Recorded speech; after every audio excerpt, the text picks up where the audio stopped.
Jordan Anthony just ran 6.41 seconds. That makes him the fourth fastest human being in history in the 60-meter dash. He did it in Poland. He did it on his first ever international competition. He did it with a blood clot the size of a soccer ball sitting on his left arm, and he is 21 years old. So let's actually break down what happened, because the numbers here tell a story that most people are completely sleeping on. Jordan Anthony was not supposed to be a sprinter. He grew up in Tylertown, Mississippi, where football is everything. He was a 4-star recruit, ranked top 12 athlete in the entire state of Mississippi. He signed with Kentucky as a wide receiver. His dream was to win the Heisman Trophy. He started running track as off-season footwork work. He did it to become a better receiver. That's it. But then something unexpected happened. He fell in love with the sport. At Kentucky, as a freshman, he ran 6.55 in the 60 meters and set the freshman record. He transferred to Arkansas and became unstoppable. SEC indoor champion, NCAA indoor champion in the 60 meters, NCAA outdoor champion in the 100 meters.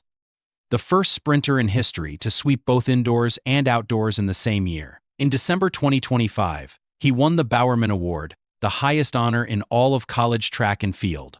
Then he made the decision. He turned professional. He signed with Adidas. He moved to Claremont, Florida, and joined the same training group as Noah Lyles.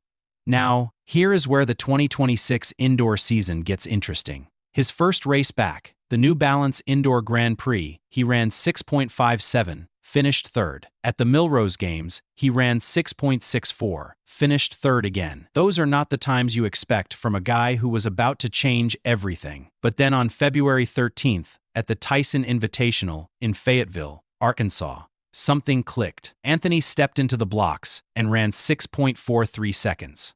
World leading, tied for 9th all-time in history. That was his warning shot. 3 weeks later, he showed up to the USATF Indoor Championships in Staten Island, New York, and Noah Lyles was there. The Olympic 100-meter gold medalist, the 4-time world champion, the man who had literally said out loud before the race, "If anybody here thinks I'm about to let this belt go anywhere, you don't know Noah Lyles." Anthony was not intimidated. When the gun fired, he came out of the blocks clean, accelerated hard through the first 30 meters, and never let up. He crossed the line in 6.45 seconds. Trayvon Bromell finished second in 6 minutes 47 seconds. Noah Lyles, the Olympic champion, finished third in 6:51. Anthony had beaten the best sprinter in the world in his first professional national championship.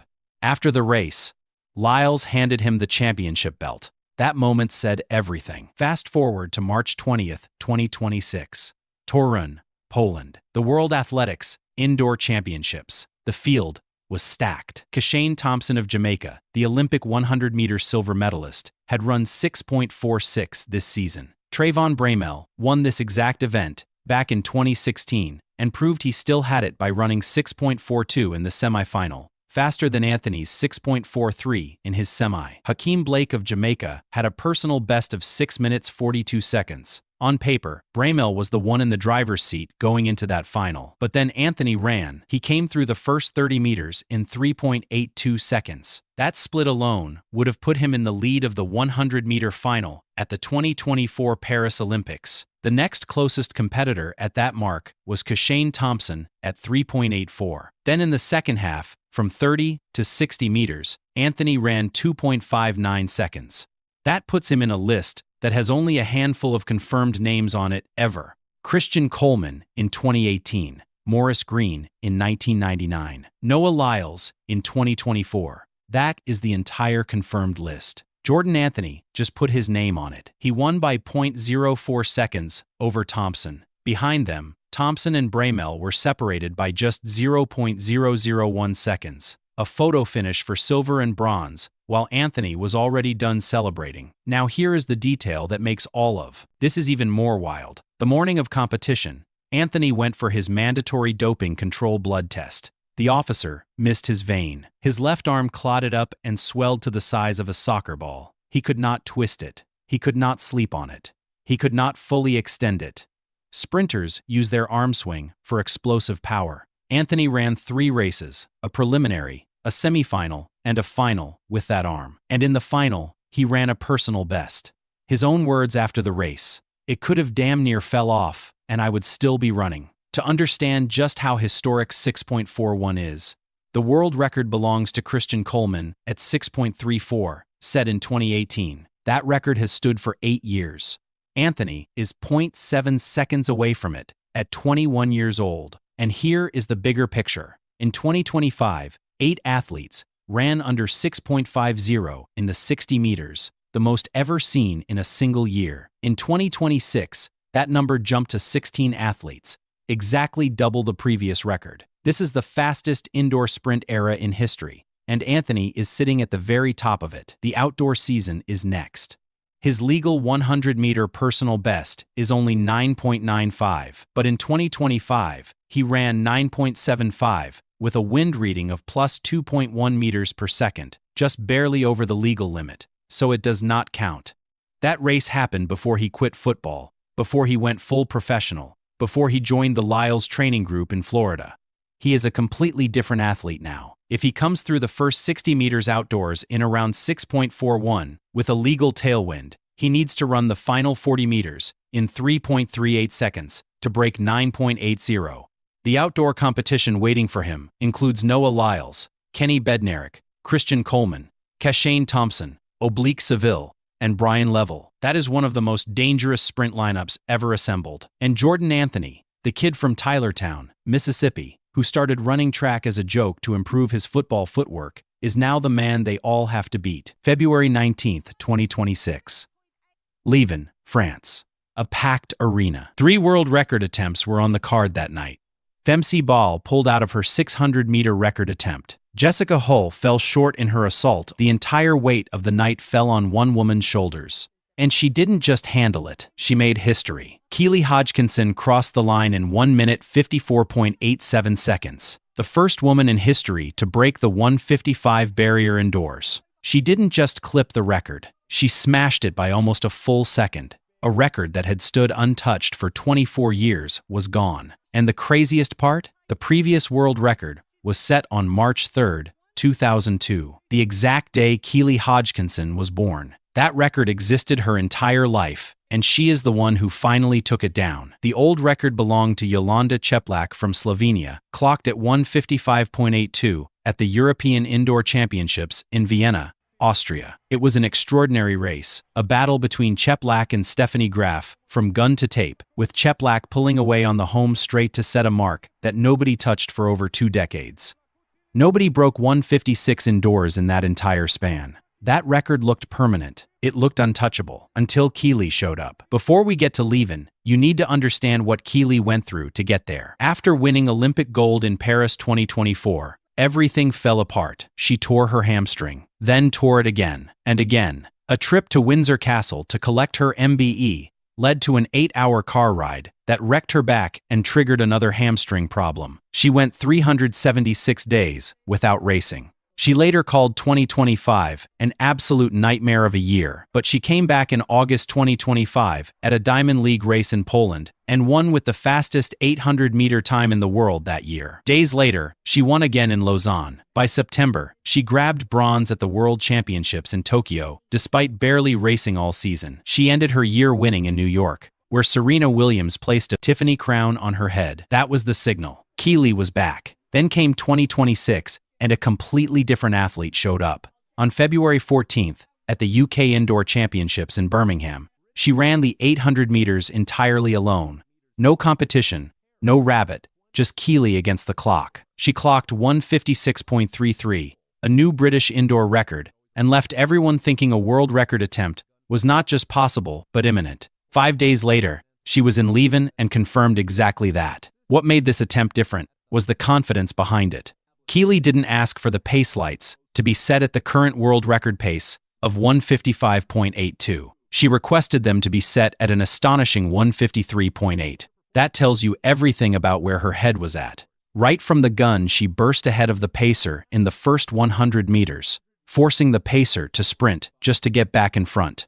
Audrey Wero, the 21-year-old Swiss star, got out fast and for a brief moment looked like she might challenge for the spot behind the pacer. But Keely's presence, when she is on her game, is something else entirely, and Wero quickly settled back. The pacer scorched the first 200-meter lap in 26.47 seconds, a time more appropriate for a men's race. Keely was right there in pursuit.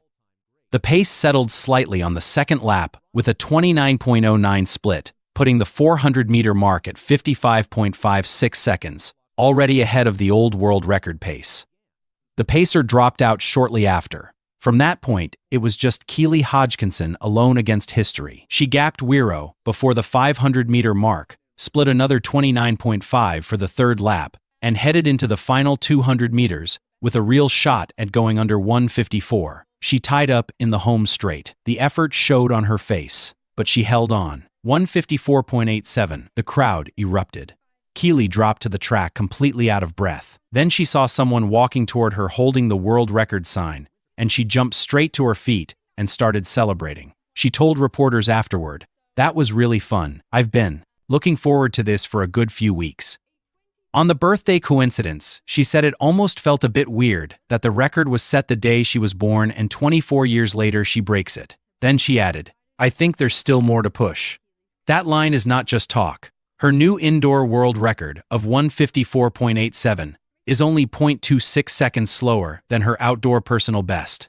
The outdoor world record, set by Jarmila Kradic-Vilova in 1983, stands at 1:53.28. That record is the oldest remaining world record in track and field. Jordan Anthony just walked into the biggest indoor track meet in America, lined up next to the Olympic champion, beat him by 0.06 seconds, and then told him to find a new hobby. He is 21 years old. It is his first professional season, and he was completely calm the whole time. On March 1st, 2026, at the Ocean Breeze Athletic Complex in Staten Island, New York, the USATF Indoor Championships gave the sprint world a moment nobody saw coming. The men's 60-meter final had three serious names on the start list. Trayvon Bromell, a former 2016 World Indoor Champion and one of the most dangerous starters in the history of the event. Noah Lyles, the reigning Olympic 100-meter gold medalist, four-time 200-meter world champion, and the undisputed face of American track and field. And then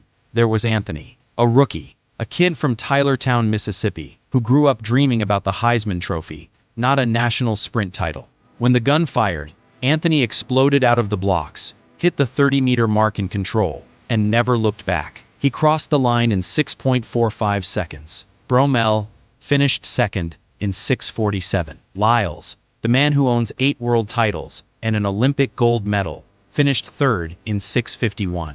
The rookie beat the king, and the sport has not been the same since.